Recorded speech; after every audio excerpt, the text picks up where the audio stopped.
Before I get into tonight's topic, I just want to cover a couple of things first.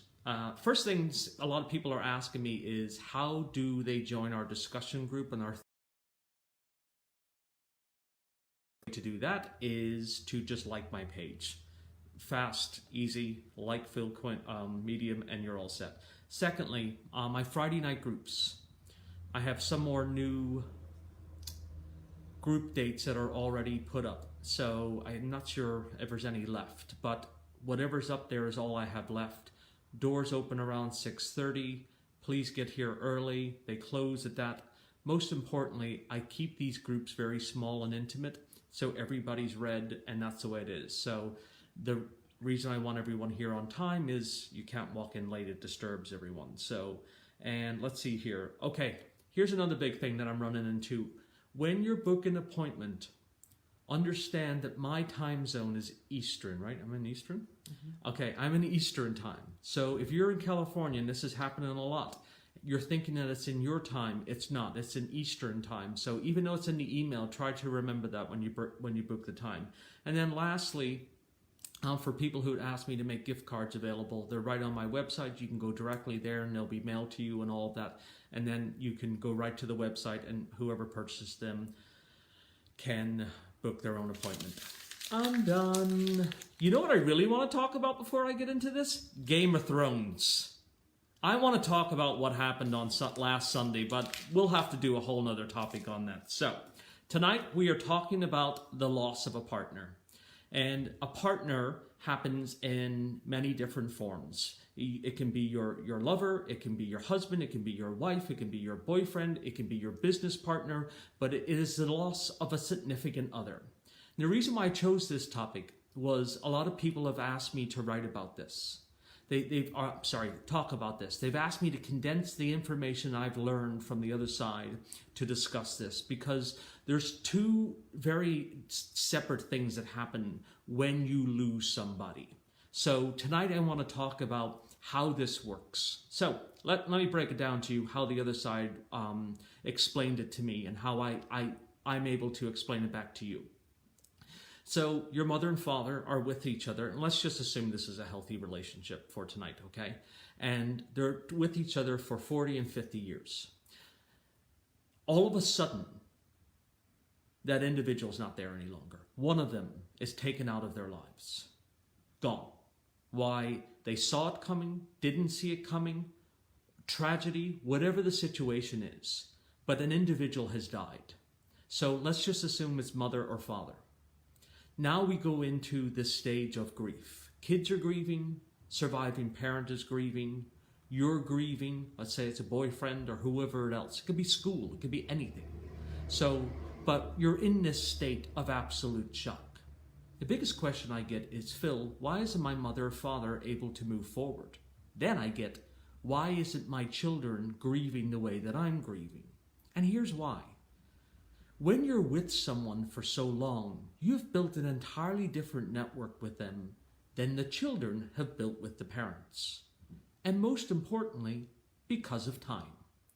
When you're with somebody for 20, 30, 40, 50 years, you've built an entire lifetime with them. So when the children come along, you start to remember your folks like significantly when you get in 18, 20s, blah, blah, blah, maybe even younger than that. But you're so dependent on your parents in the younger years. So that connection is different, even though we're close with our parents. But for a husband and wife, when one of them loses that connection, there's an absolute different loss than for the loss of a child.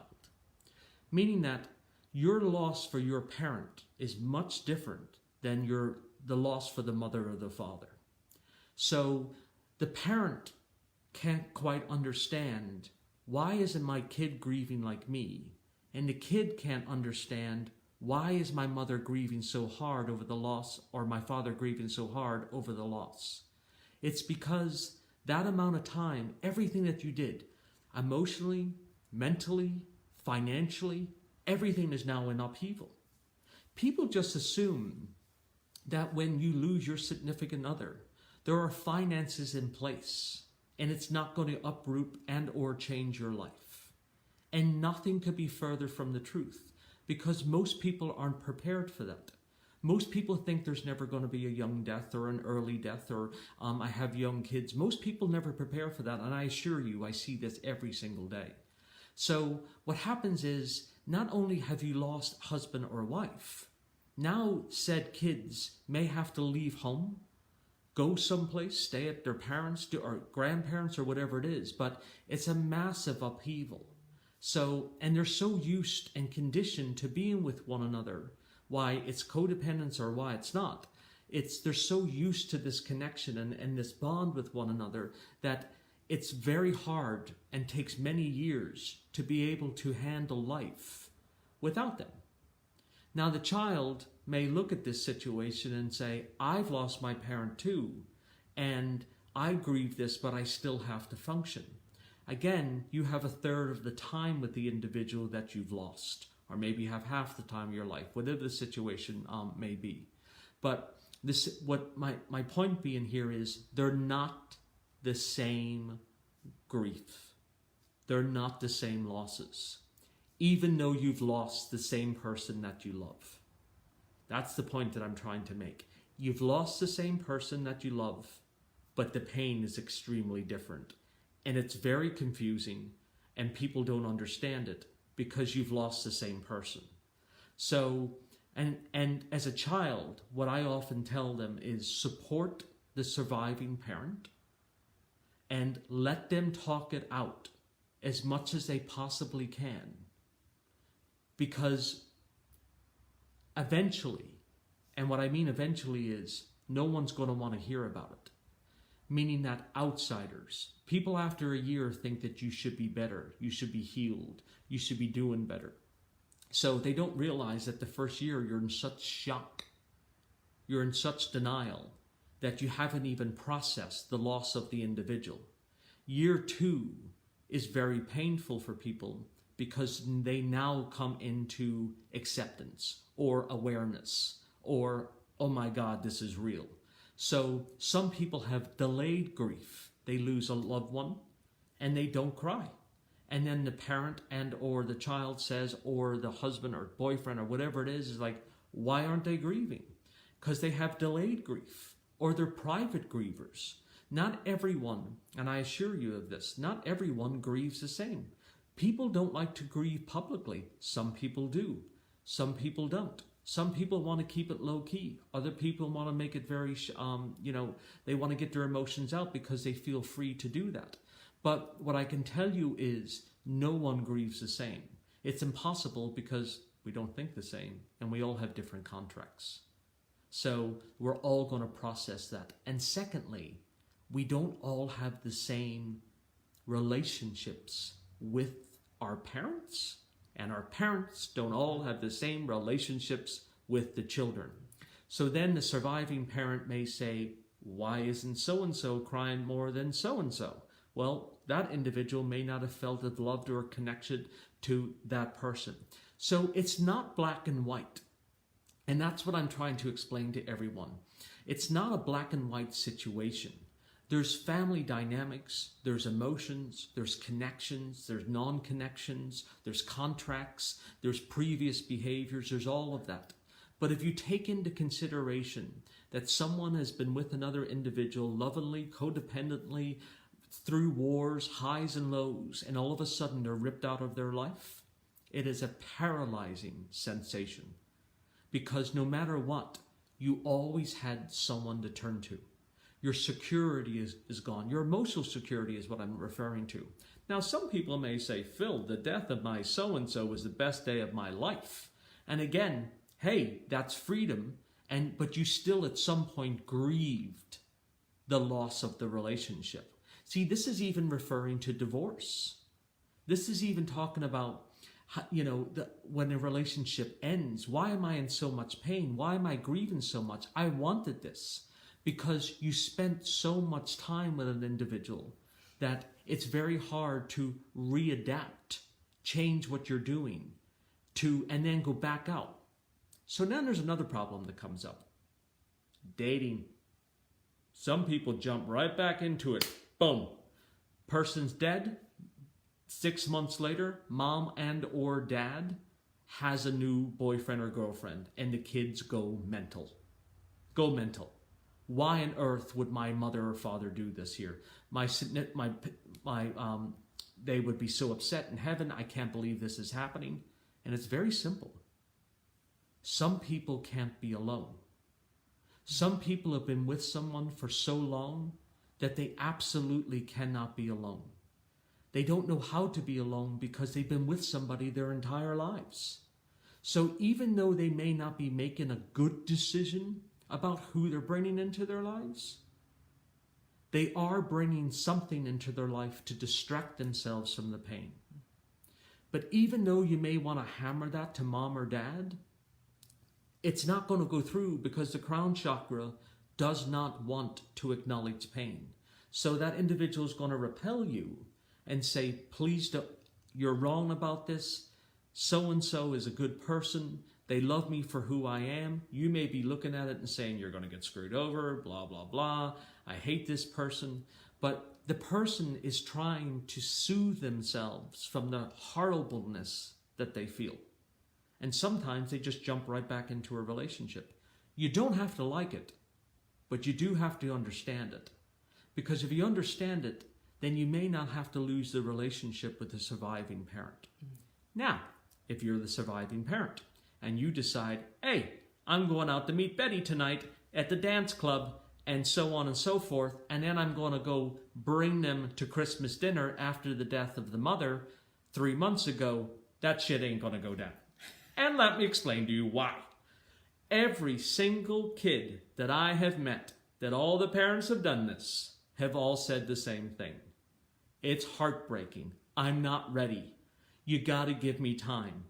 And their response to the reason why they allow you to do it is they don't want to upset you as the parent. They don't want you to do this. They don't want to, and they don't want to say to you, I can't believe you're bringing someone else into this here. But at the same time, even though you're an adult, you're still the child. So it's a very complicated situation. So what's the spiritual solution to this? You keep your side of the street clean. The children can keep their side of the street clean. When the grieving process starts to merge together, you can all meet. But forcing people to meet when you're in grief will end in absolute disaster. And the person coming in has nothing to do with all the family dynamics, unless they're having an affair or something like that. But if mom and dad have gone out and brought in another person, they're not the bad guy in this. So you really can't punish that person. What you really have to do is to sit down with the family and say, look, here's where we're at. We need some time. We need some space. I love you, but just don't bring so-and-so around right now. Because the kids aren't used to this. It's confusing. And even though the individual may feel euphoria, it's hard to break through to them. No, this is a good person for me. It's okay to take your space. Spiritually, it's okay to back off from whatever is causing you pain. It's okay to take a step back. You're not running away. You're just reassessing the situation. You're trying to understand what's going on. So this is what happens with parents and children back and forth is they want to get this going. Then they say, you know, I feel distant from my dad since this happened. And all of this can be avoided if we do this slowly. If you do this quickly, what you're trying to do is overstep certain steps contractually that you're meant to get through. So you're trying to go from point A to C, but you're skipping B. B is very pivotal. So B is the grieving process. And you can't skip it because here's what's going to happen. B is going to come around again. And that person that you've chosen may not be good for you. I have these Invisalign in, so my mouth dries out.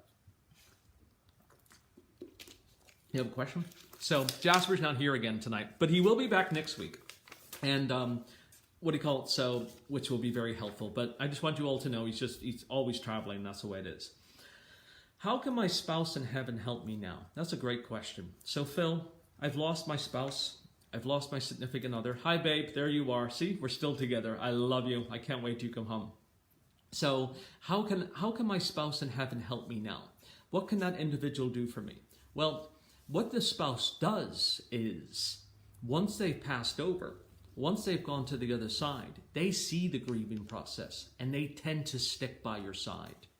They tend to stay by you in order to give you as much communication as they possibly can, to try and get you through the grief, because they grieve with you. There's this big misconception that you die, pass over to the other side, and then you forget about your family and everything's wonderful. That's not how it works.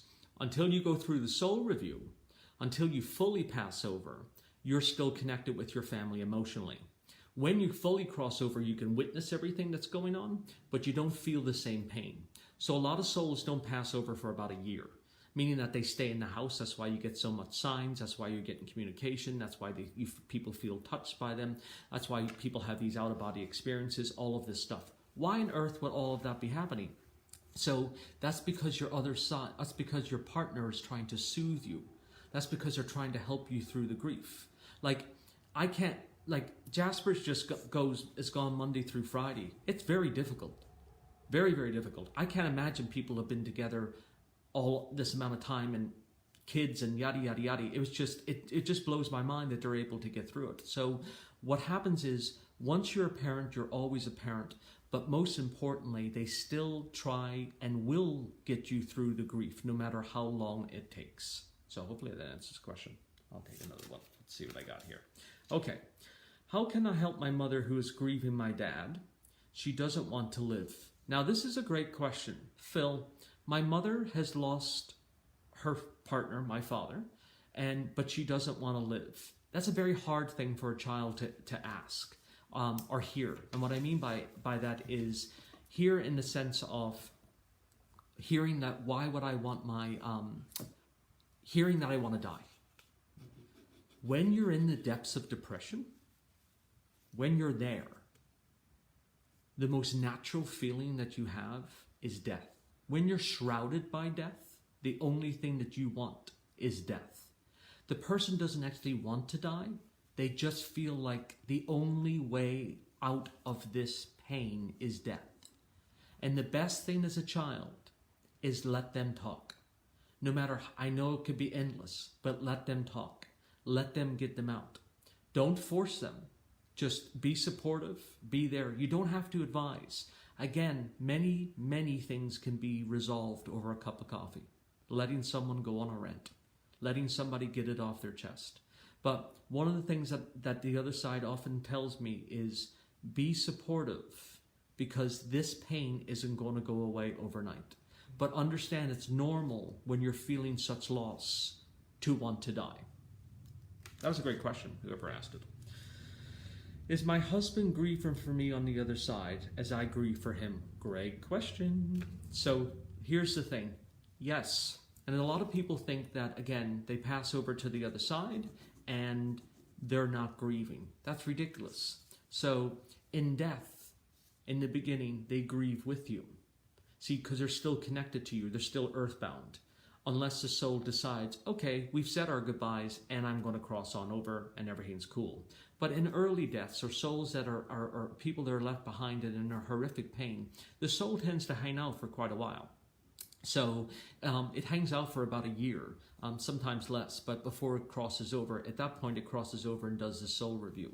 So it does. But as you're grieving, they're grieving. And there's a reason for that. It's because they're so connected with you. A soul doesn't pass over. Remember, we're emotion and energy. We're sponges of information.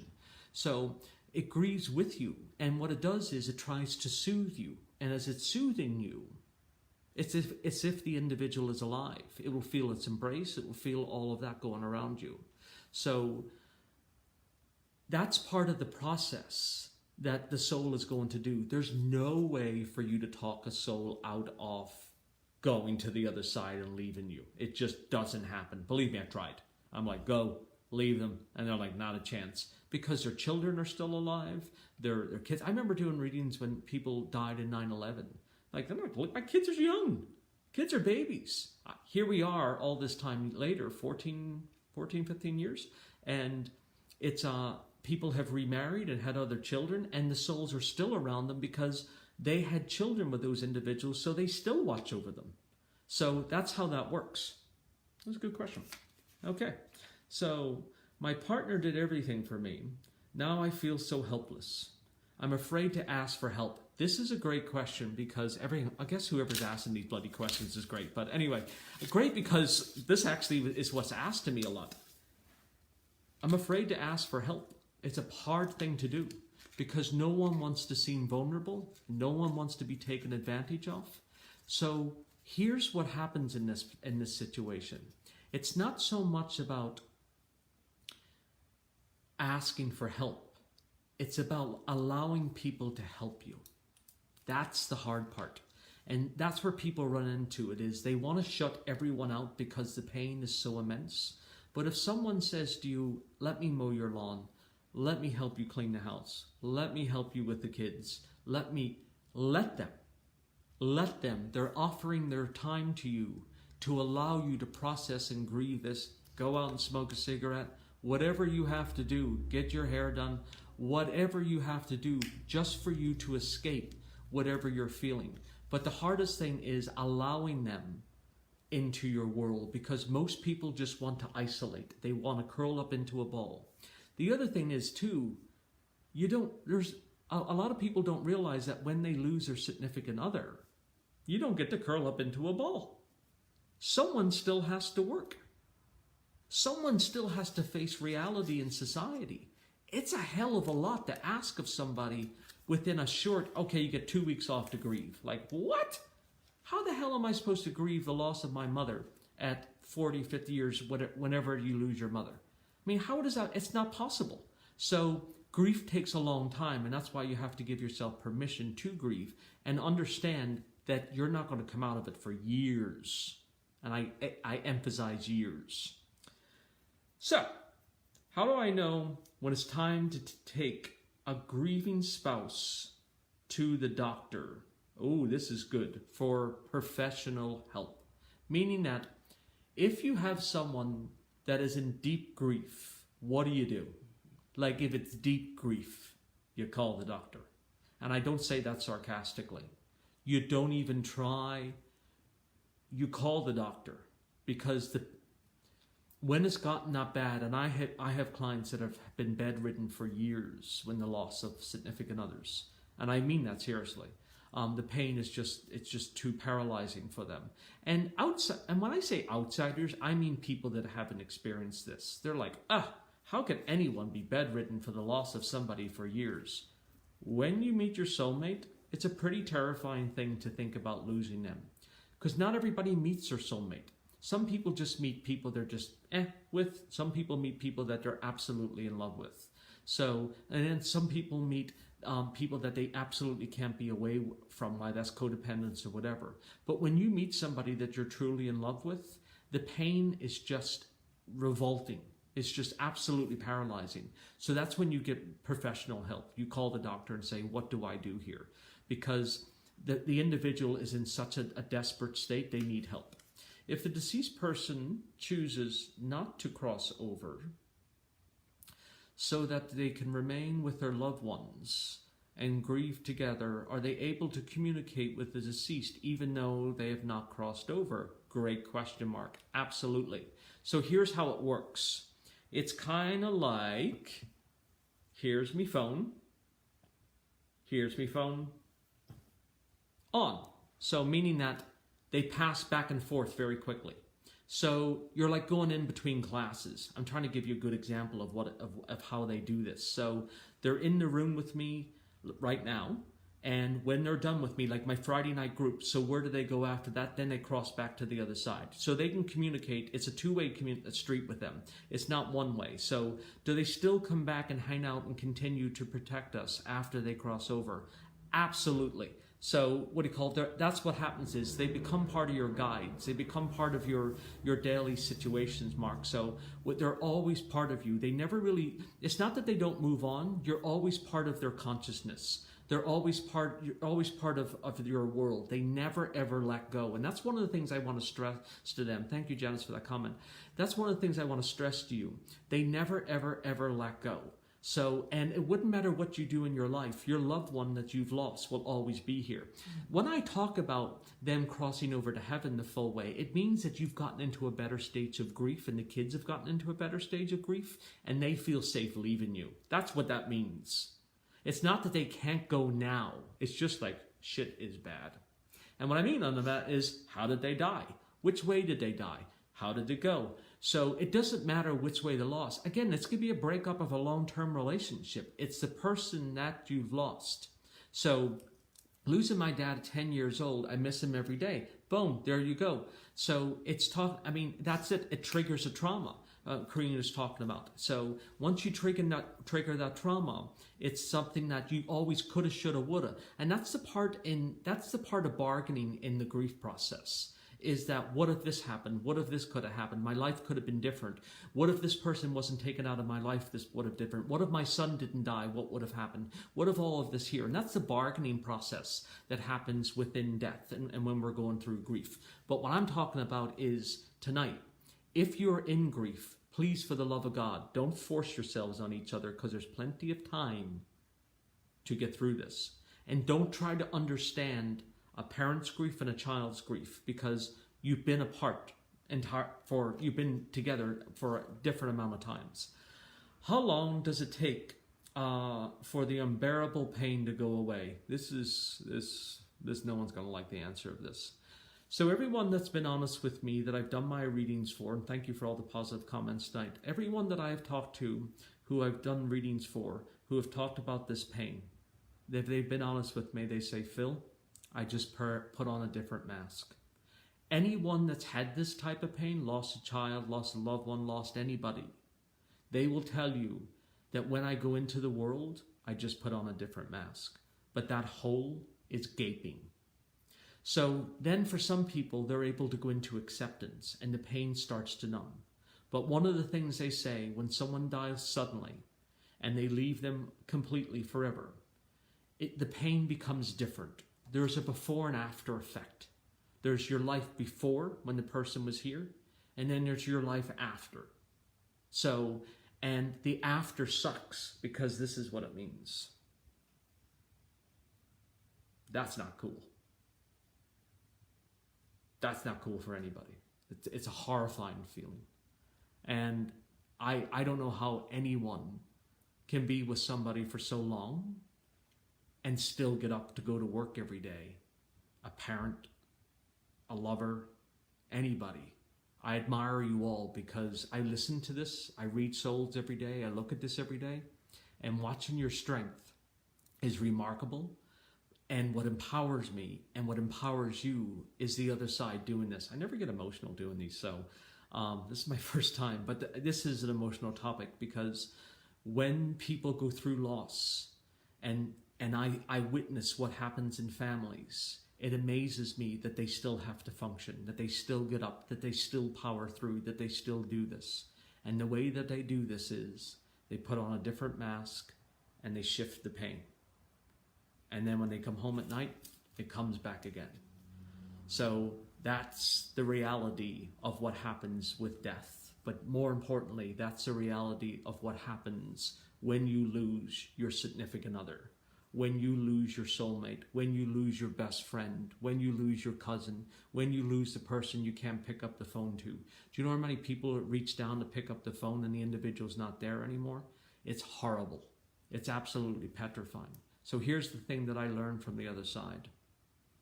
You may not have it, but be grateful for what you do have. And it's so easy to look at, my mom's going to be here. My dad's going to be here. They're a pain in the ass, so on and so forth. But when you don't have them, you're not going to feel that way. So it's important that even if your relationship is troubled, you can love somebody from a distance. But don't allow grief to consume us because we will power through this. And lastly, I'm going to say this. Is there anything helpful? Oh, I was being asked, is there anything helpful I can leave you with tonight? So, hopeful. Being hopeful. So there you go. I can't read script. So, Here's what I'm going to say for you all tonight, and I really mean this. I listened to my guide.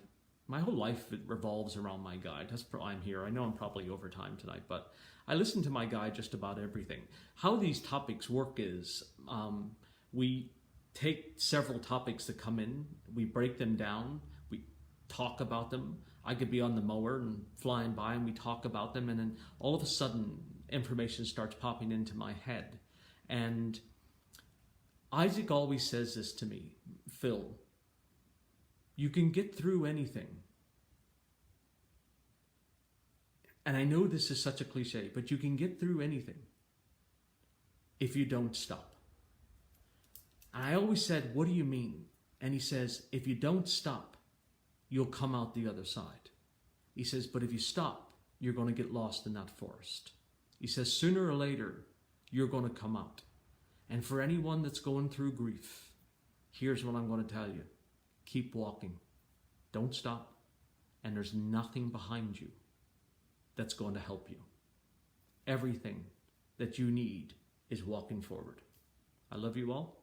I think I'll see you next Thursday. Have a great night. Take care. Keep these allergies up.